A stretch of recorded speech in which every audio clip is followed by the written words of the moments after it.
so I don't know if y'all saw this yesterday. I posted this, it's a pretty good guide, I believe, for what you can expect for our exam, okay?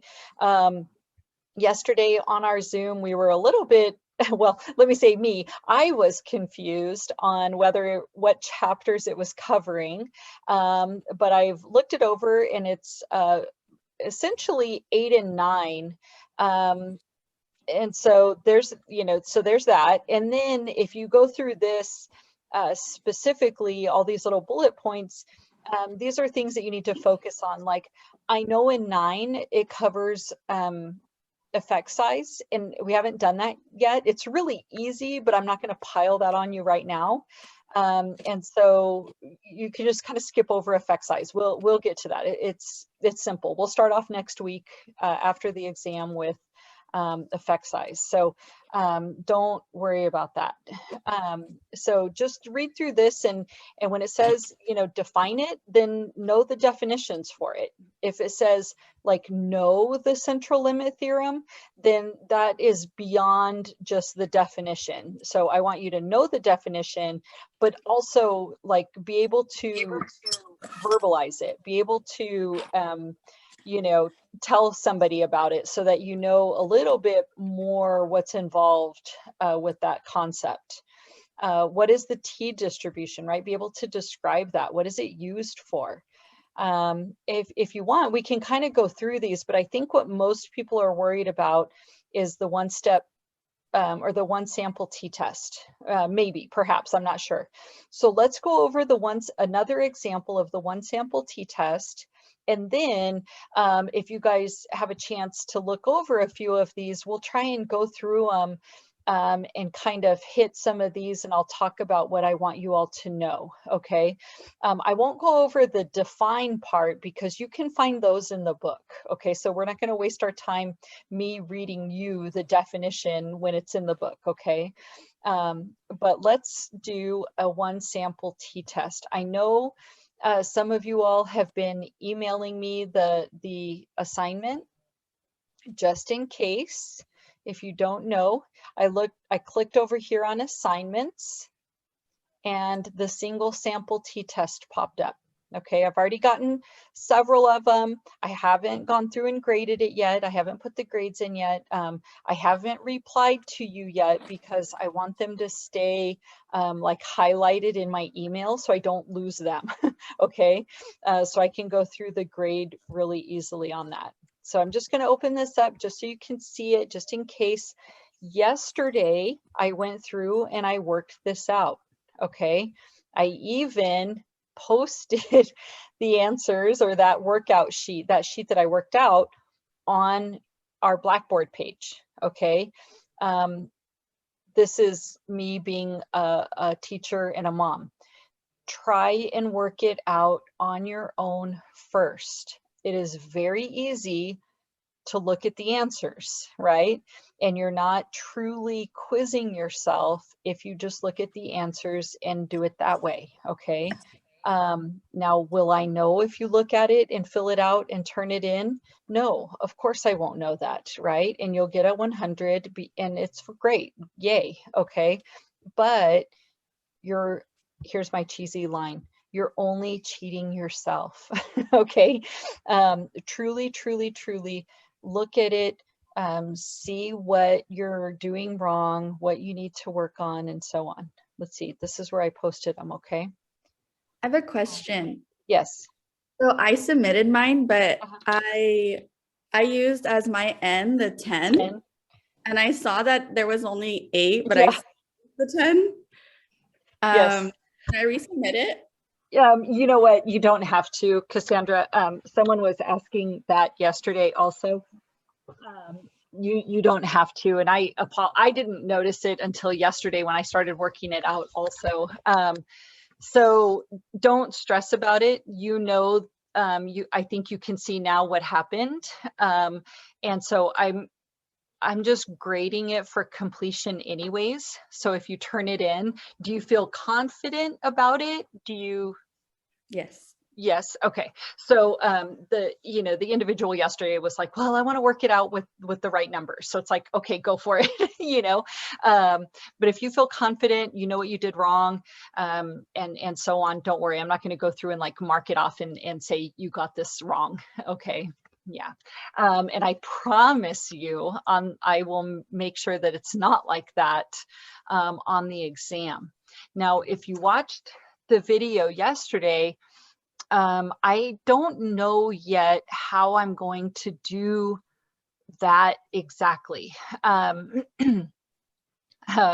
Cody yesterday was saying just have this as part of the exam and give that part hundreds and have all the others multiple choice. And I like where Cody's head is at. I would be the same way if I was a student. But I don't know if I can in good faith do that. So I think I'll have a problem, but I'll still have questions from that problem as multiple choice, if that makes sense. So I might have a question in there, what did you get for the sample mean? What did you get for standard error? And so on. So it just little check-ins that I know you would have to work the problem out, but it would still be a multiple choice format. Okay. Babe, will you close my door? Thank you. Okay, so, you guys, I've messed so much with my camera, and I think it's just my laptop. It's just not working anymore, and I apologize for that. Okay, so I'm gonna work on this, I think. I'm just gonna change it. I'm just going to change it so that, and I'll title it something else. Let's see, I'm going to go with 7 students, and I'm going to, I don't know, we're just going to make it different. If anyone wants to come up with any words, the words part, then I don't know what we can, let's see, I'm not gonna have 5. 5's a little low. I'm gonna go up to 13. We'll kind of use bigger numbers here if that's okay with you guys. Let's see, we'll do another 10. Okay, let's see.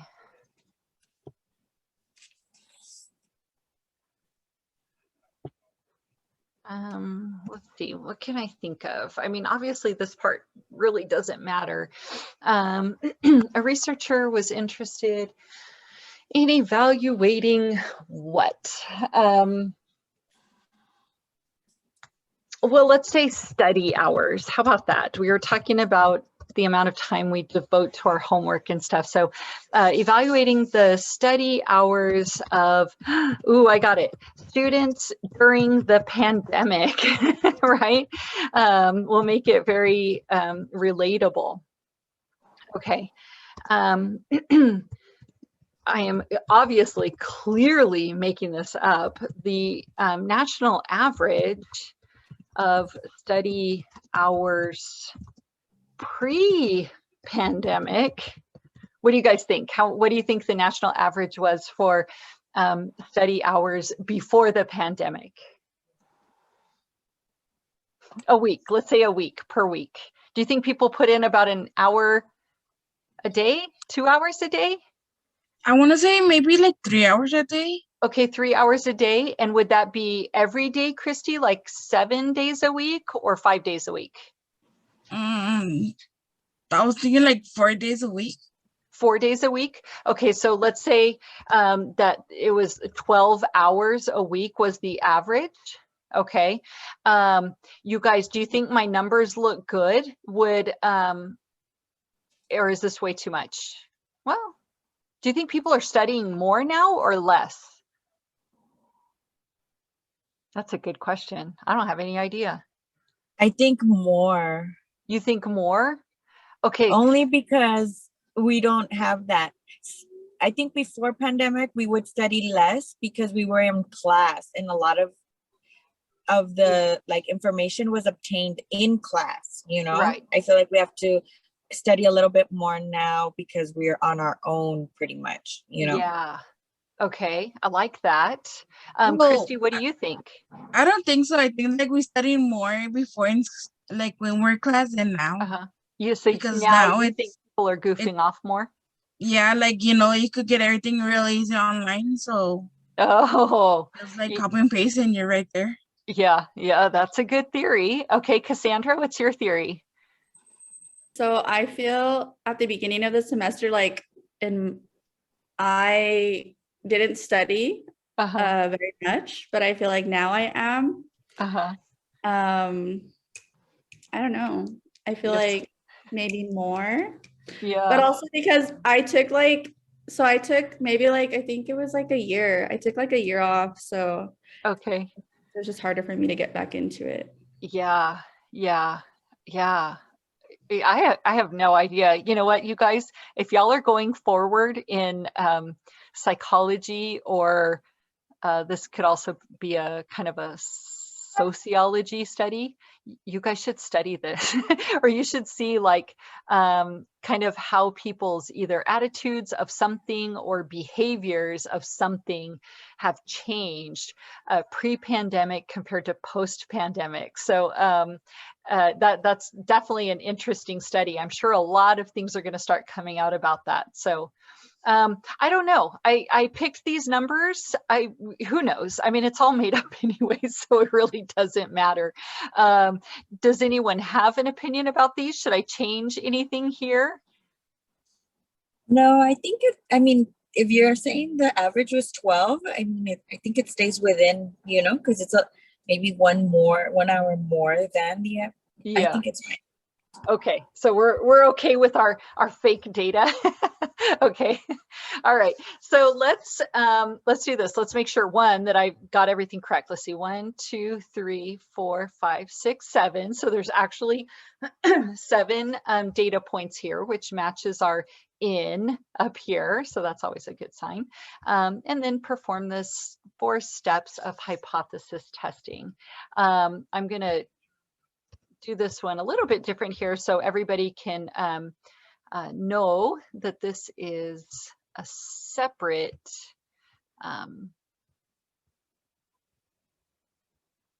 key example number 2. Okay, just so I can have that and so that I'll be able to post this and you guys can work on it if you want to. Okay. So what do you say? Let's get started, right? This is the hard part. Well, it's not the hard part, but you know, you can start wherever you want to, right? I am kind of the type of person, I just jump into the numbers, but you don't have to do that. And that even goes against what I say here with step 1, right? I put step 1 as listing the hypotheses. So these steps are here so that you are sure to do everything you need to do in order to complete the problem. You don't necessarily have to go in this order. Obviously, I'm not going to be watching over your shoulder, knowing if you're doing the numbers first or you're doing step 1 first or whatever, okay? They're just here so that you are sure to you know, satisfy everything you need to.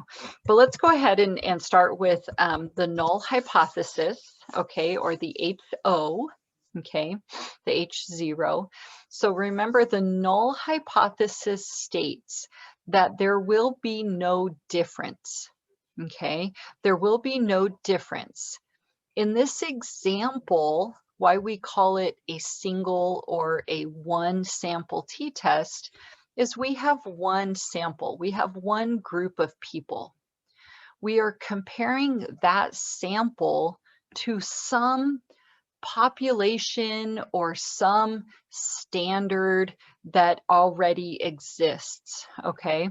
And so in this example, we are comparing these 7 students that are post-pandemic compared to pre-pandemic, a pre-pandemic average, okay? So I don't know if that helps anyone or confuses you more. I'm going to say there will be no difference or between, let's see, or in I'm going to say mean study hours of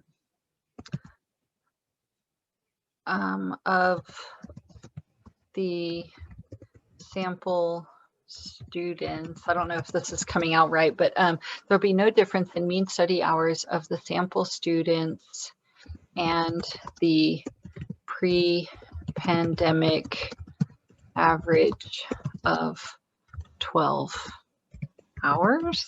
I don't know if that even makes sense. There will be no difference in mean study hours of the sample students and the pre-pandemic average of 12 hours. Sure, I don't know. You guys, of course, you know, if someone else if you worded it differently and you like yours better, if you want to let us know, you can go ahead and do that. If anyone likes theirs. Oh, well, one I put okay, there. All right. Let's see. I'm going to try and write this better here. So the alternative hypothesis, or sometimes I like to call it the research hypothesis. This is what the researcher is interested in. Obviously, the researcher, AKA us four girls here, believe that the study hours are going to be different, right? We couldn't really agree on whether they were going to be more or less. We know they're going to be different, okay? And that, right, is a two-tailed test. If we are just saying we don't know which way it's going to go, so we're doing a two-tailed, okay? If we, for some reason, all agreed and we all believed that everybody was doing more, then technically you could have done a one-tailed there. But for this class, we like to just do a two-tailed. It's more conservative, and so on. So we're just going to say there will be a difference. We don't know which way it's going to go. We're just saying it's going to be a difference. There will be a difference in mean study hours for the sample of students compared to the pre-pandemic, I don't know, average maybe. And again, you could go on, you could just leave it there, pre-pandemic average, or you could say pre-pandemic average of 12 hours. Remember, the more detailed you are, the better it's going to be when and if you go on and you do higher level psychology classes or higher level statistics classes, okay? This is why sometimes when you read those scholarly articles, they're very wordy, right? They're very wordy. They just have to be very detailed in exactly what they're looking at, how they're measuring it, what are they comparing, okay? Now, step two, remember step two, oh, I didn't put this up here. This is our hypotheses. And step two is where we find our critical values, okay? How do we find our critical values? What do we use? You guys know? The degree of freedom. That's exactly right, right? We use the T-table and we have to find the degrees of freedom, and we will use that to look up our critical value on the T-table or the T-distribution. So let's see, I'm going to minimize that real quick. Okay, so our degrees of freedom, what is our degrees of freedom? 6. 6. Oh my gosh, you guys are so good. I think I have my all-star team here today. That's not to discredit any all-star kids I have yesterday. I've realized I can't write Oh, there. Oh, I did it good. Okay, DF equals 6, right? And how did we get our degrees of freedom? N minus 1. N minus 1. That's exactly right. Okay, so degrees of freedom, N minus 1. And now we go over to this table. This is what I was just rambling on about, whether we're doing a two-tailed or a one-tailed, okay?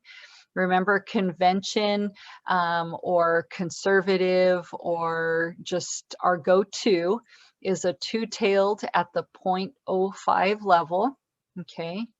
So we just need to line up our fingers good here, okay? So degrees of freedom of 6, we get a critical value of 2.447. Yeah? We agree, we're in consensus here. Okay. So critical value, let's see, plus or minus 2.447, okay? And that plus or minus is alluding to the two-tailed, right? We're working on the two tails. We're working at the negative end and we're working at the positive end, okay? All right. Okay, step 3, right? Let's see, I'm gonna put you on the spot, Cassandra. What is step 3? What do we do here? You use the formulas, the 3 formulas. That is exactly right. Right? Yes. I knew you'd be able to answer that. I knew you would, right? This is all of our calculations. This is where we use those 3 formulas. I don't have the 3 formulas listed right here for you, but I put them here, okay? You probably have them in your notes, easily accessible, okay? And this, we're ultimately working for the t, right? But in order to get the t, we need standard error. In order to get standard error, we need estimated standard deviation. And in order to get estimated standard deviation, we need the sum of our x's squared and the sum of x, okay? We already have our n, so we just need to work on these 2 numbers here. And then after that, it's pretty much smooth sailing, okay? This is always gonna be our bigger, more complicated formula. Okay. So I'm gonna write it down. Well, I'll write it down right here, just so you guys.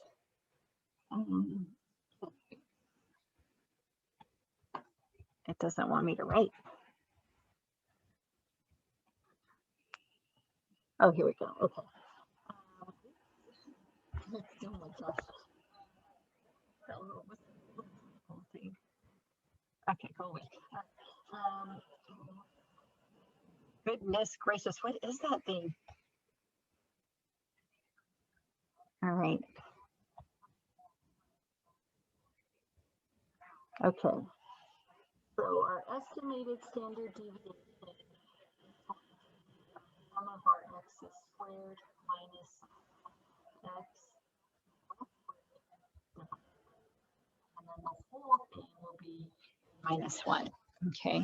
So up here, we need to figure out our sum of x and our sum of the x's squared. Okay. Let's see what, you know what, that just, no, that is not going to work. Let me,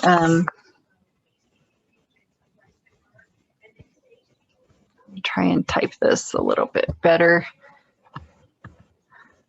That's a little bit far. So 144, this is just where you guys get to practice your doubles, as my kids call them, or your squares.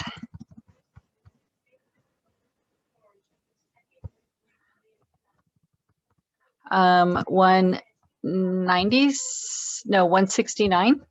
Someone want to check me on that one? It's right. I saw your head nod. Thank you. Yeah. I've gotten better and better at these over the years, you can imagine. I start to get a little bit more confused the higher up we go. All right, 100, okay. Does anybody have the totals already, just to save me time?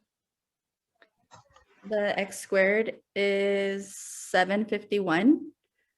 And then just the sum of x is 71. Awesome, thank you. Like, that's gonna take me some time to do all those right there, so I appreciate that. I know we're gonna need it. We don't need it yet, but I've just always gotten into the habit of doing the mean right now because we have our sum of x and we have our n. So remember, sum of x, or I'm sorry, the mean is the sum of x divided by our n. So 71 divided by n gives me what, 10 something? It's 10.14. Awesome, thank you. So 10.14.